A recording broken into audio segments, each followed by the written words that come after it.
Hello, good morning, and welcome back to the Aligned Podcast, a place where we have in-depth, honest, open, and authentic conversations about personal development, business, and self-mastery. Today, we're going to talk about the art of resilience. I'm joined, as always, by my co-host, Tom Waller. Good morning, Tom. Lee, good to see you. Nice to be back in the studio. Yeah. How's things? Good, man. I never thought I'd say this, but I'm contemplating an electric car. Wow. Really? I literally don't know why I'm saying it. Get out. Go on. Simply from a tax point of view. Yeah. Simply from a tax point of view. I see that. Because I called my accountant the other day. I was like, right, I want to buy an SVR. How can you make this happen? He's like, you can't make it happen. Mm-hmm. I was like, come on, dude. He's like, if you're going to get another one through the business, get an electric car. So I was like, okay, I'll have a look.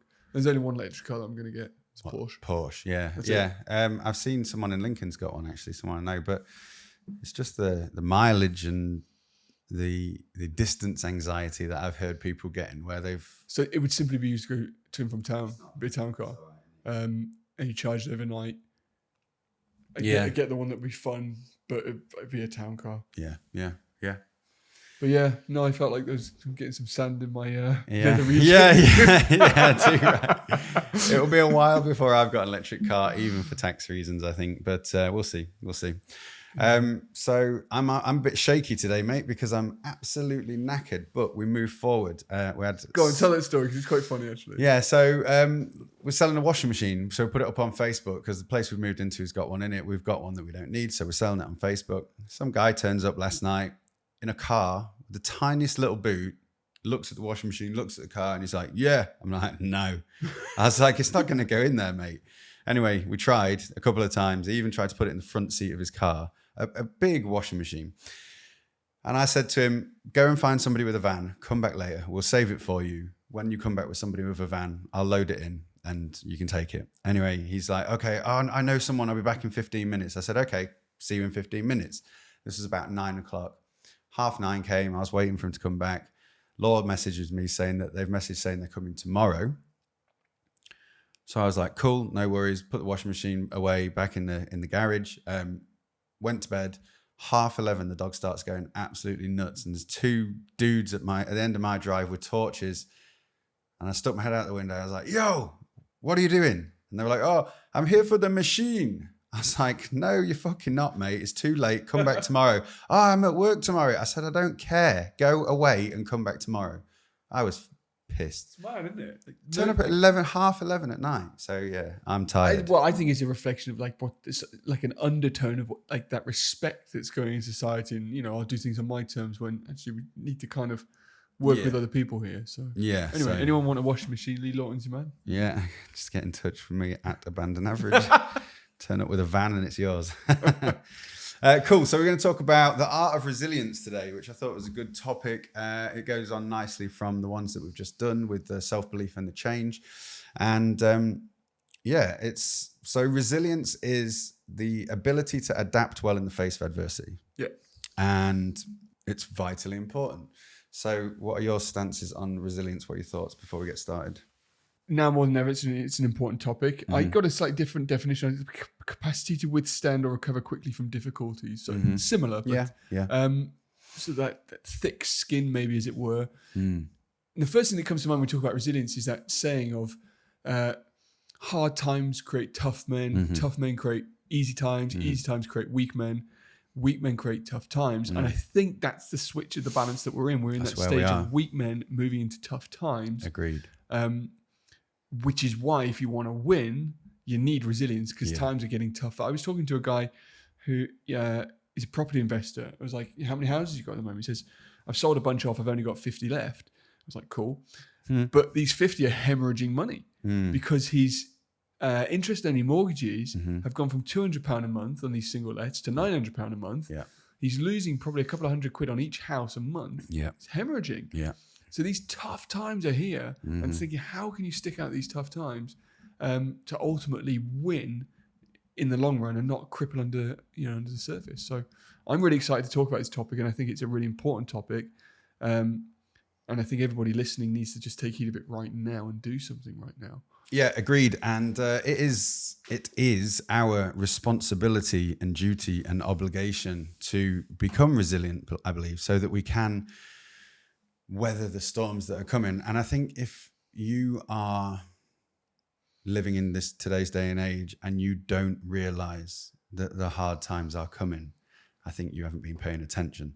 I think there's a lot of shit going on in the world right now that's, I don't say to be a fearmonger or scare people, but just to make people be prepared. And I don't mean like buying tin food and stocking up on wood so that you've got heat, although that is important. I mean mentally and physically. Like, are you doing the difficult things now so that when the shit does hit the fan, it's not going to wipe you off your feet, because a lot of people are going to be blindsided.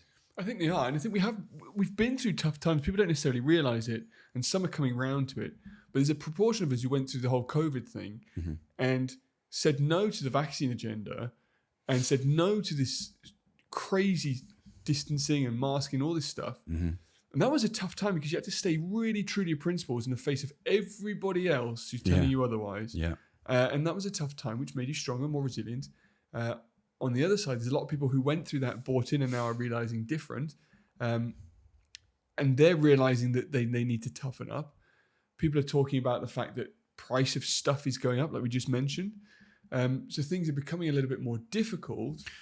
Yeah, well, prices already have gone up. I mean, people are saying that people have such short attention spans, and they look at the price of fuel and it's now like 140 something, and they're like, oh, fuel's come down, hasn't it?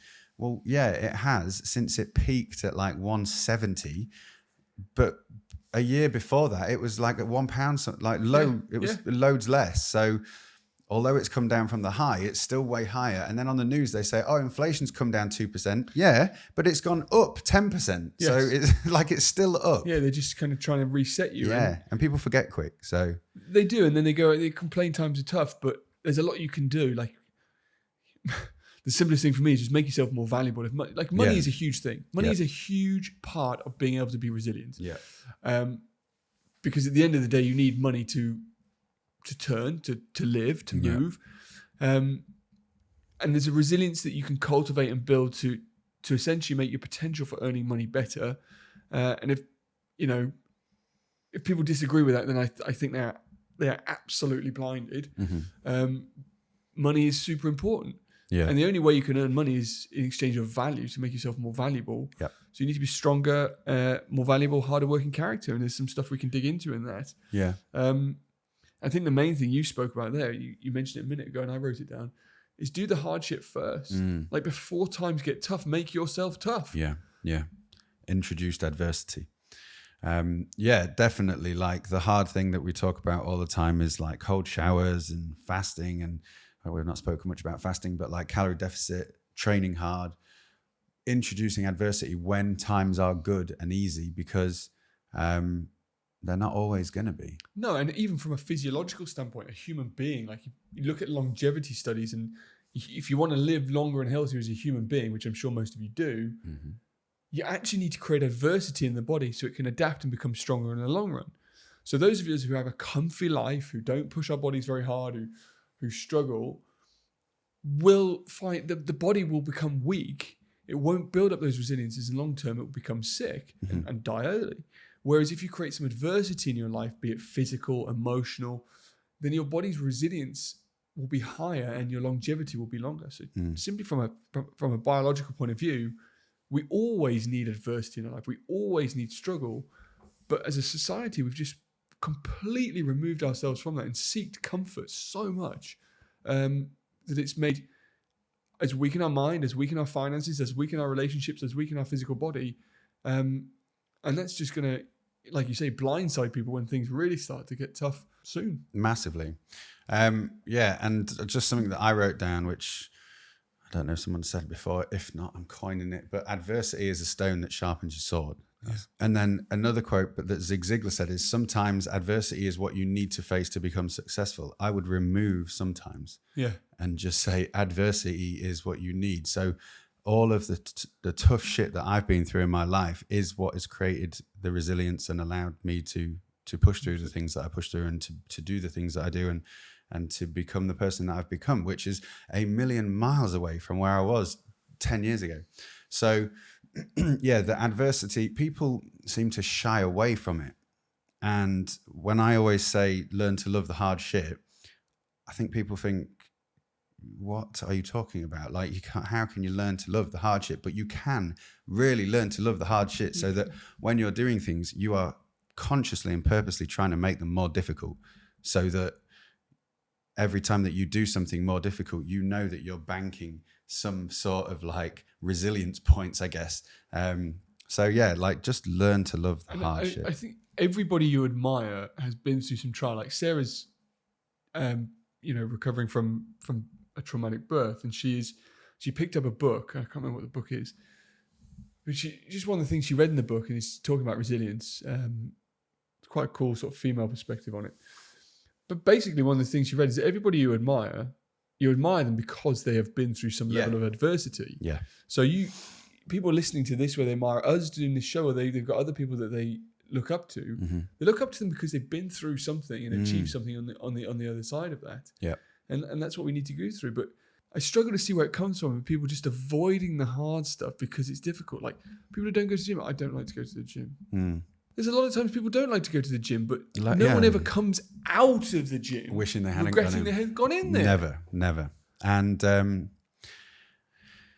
I think it's a lack of awareness. And I think that people don't actually see the true fact that if you choose the easy path, your life will be hard. And if you choose the hard path, your life will be easy. Yeah. Well, it's like sports. You train hard so you win easy. Yes. And that's such an important thing to do. And I know the people listening to this, they listen to the podcast because they want to get better. They want to push themselves. They want to get stronger. I'm going to get the quote for you. It's from The Matrix. Mm-hmm. It's Neo saying it. Oh no, Neo says, sooner or later, you're going to realize, just as I did, there's a difference between knowing the path and walking the path. Mm-hmm. There's a difference between knowing the path and walking the path. Mm-hmm. And I think a lot of people listening to this know the path. But why doesn't this episode become the epoch in your life? You like that? Mm-hmm. That definitive period in your life where you make a change, and you actually start to walk the path. Yeah, both of us have been through that. Mm-hmm. You know, I've spoken about it before. I got to my 30th birthday and thought, "Holy shit, what have I got to show for it?" Yeah, you got to a stage where you went, "Actually, things do need to change massively." So it's finding that catalyst and then going, "I'm going to face this adversity and make a difference." Yeah, and just to put yourself into that position where you are able to handle, like we spoke about in the change episode, know that you can handle anything. And if you don't think you can handle anything, and if there's that doubt in your mind, which when you think to yourself, all of the shit that's going to happen in the future that we've spoke about in previous episodes, if that scares you, then you're not in a position where you believe that you can handle it.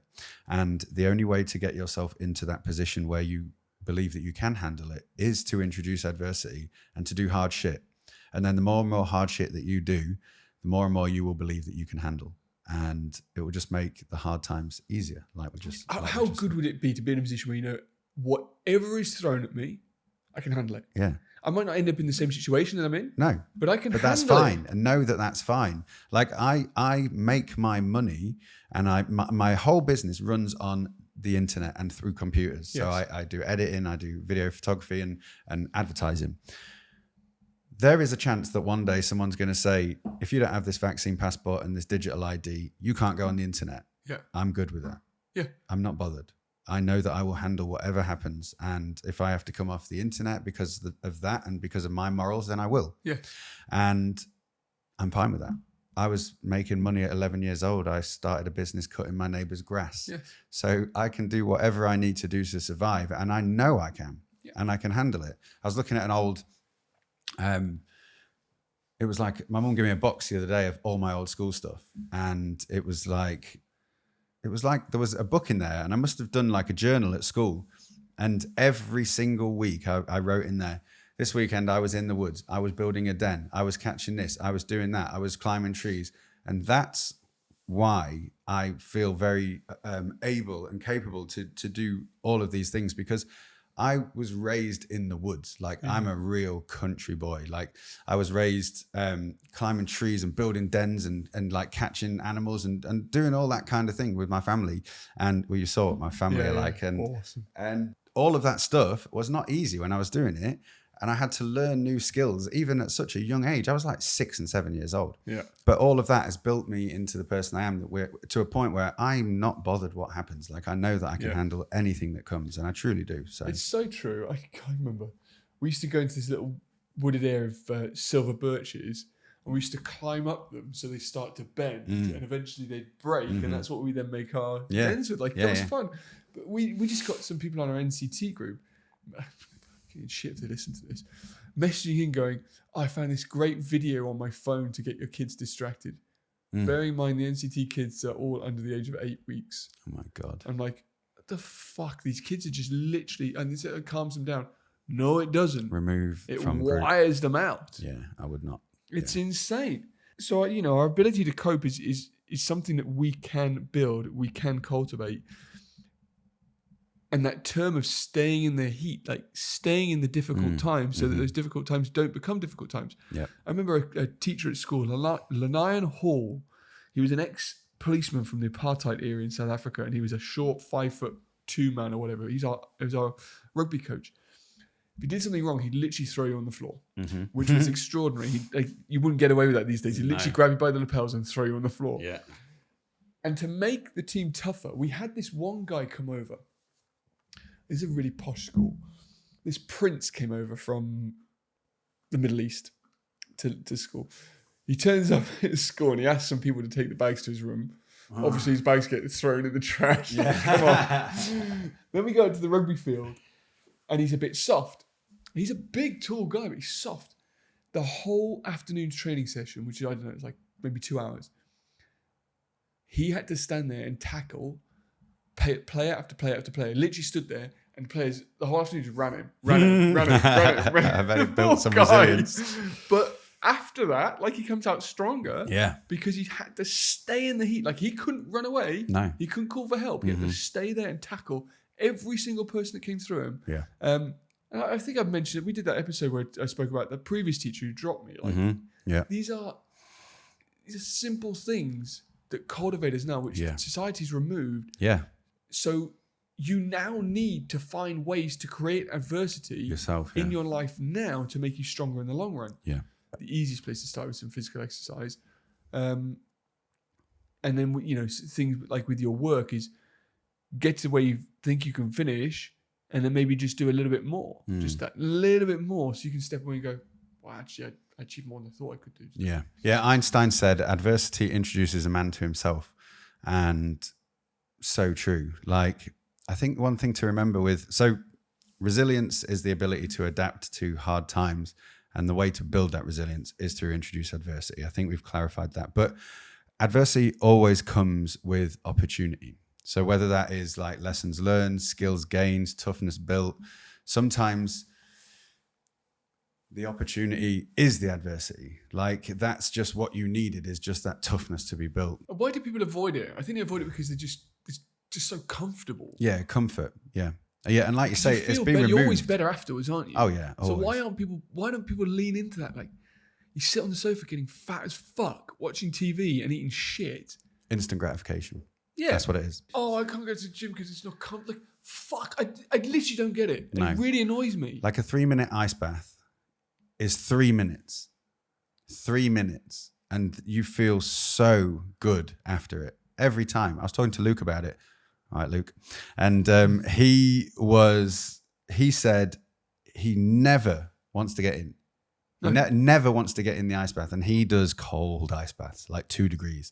And I've been in his at 3 degrees and it was tough. But I felt amazing when I got out of it. And he does them at 2 now. And he said every single time he doesn't want to get in, every single time he feels amazing afterwards. I need him to come and build one at ours because he just builds them at a chest freezer, doesn't he? Yeah. He's done his, yeah. I've just bought, he's learned a lot actually. He was saying the other day it's 4 or 5 years since he started doing cold exposure every day. And he started with a wheelie bin in his garden. And now he's got like a fully temperature regulated thing in his garage. It's awesome. But it's true. Like, and you say like you don't want to do it. So you and I cold shower. Yes. Like a couple of times a week I get a warm shower to prep my skin to shave. Yeah. And I'll always, when I get out of it, turn it down, because I know if I don't turn it down as soon as I get out, the next time I come to the shower, I'll be like, let's have a warm shower today. Yeah. Like you need to just, like Atomic Habits is the book, doesn't it? Talk about like putting things in place. Yeah. So environment. it's easy for you to do. Yeah. And be in that adversity. I always have a warm shower, then a cold shower. So I always have the cold shower at the end of the warm Yeah. shower. And I've started doing recently the last minute just directly on my vagus nerve. Yeah, right at the back. And just hold it there. And it's like... It's amazing, isn't it? Yeah, it's fucking mind-blowing. But I've got an ice bath turned up this week. Have you? Yeah. Proper one? Not... it's just an inflatable Those tube one, Lumley's type thing. but a big one. Yeah, yeah. So it's called Hodr, Hodr. Nice. And it's like a 520 litre one. So it's a big one. Is that so your in-law can get freaky? Yeah, yes. It'll be too shriveled up in that thing to do anything. I love it. It's so cool. But these little things are good. Like you say, every time my alarm goes off at 4:40 in the morning, I do not want to get up. No. But You've got to. You're ready once you do it. It's better. Yeah. So and people listening to this inherently know that's the truth. Yeah. You've just got to force yourself to cross the line, and you've got to find some purpose, something that makes you go, actually, that little bit of adversity is better than the rest. Yeah.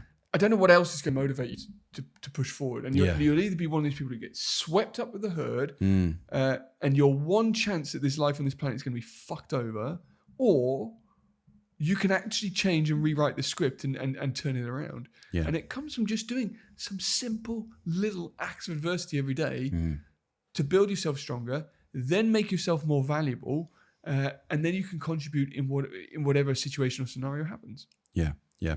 And in the episode that follows this, that's coming out this Thursday, we're going to cover 6 ways that you can build self-resilience. But for now, we'll leave that there.